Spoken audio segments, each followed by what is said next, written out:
Hello everyone, এটা হলো Dawki river, যেটা ভারত বাংলাদেশ সীমান্তের মেঘালয় রাজ্যে অবস্থিত।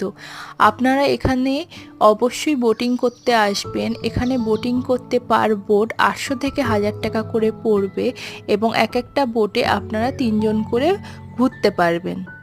আর ওই যে সমান্তরাল জায়গাটা দেখতে পেলেন, ওটাই হচ্ছে বাংলাদেশ। আপনারা বিনা পাসপোর্ট এবং বিনা ভিসায় বাংলাদেশ ভ্রমণ করতে পারবেন। ওই যে অনেক লোকজন দাঁড়িয়ে আছে, ওটা বাংলাদেশ।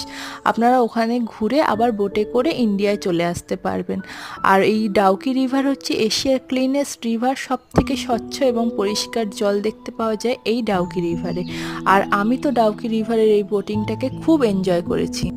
আর আপনারা অবশ্যই ডাউকি রিভারের বোটিংটা এনজয় করতে আসবেন। আর আমার এই ভিডিওটা আপনাদের কেমন লাগলো অবশ্যই লাইক কমেন্ট শেয়ার করে জানাবেন। আর আপনারা কি ধরনের ভিডিও দেখতে পছন্দ করেন অবশ্যই আমাকে কমেন্ট করে জানাবেন। Thank you.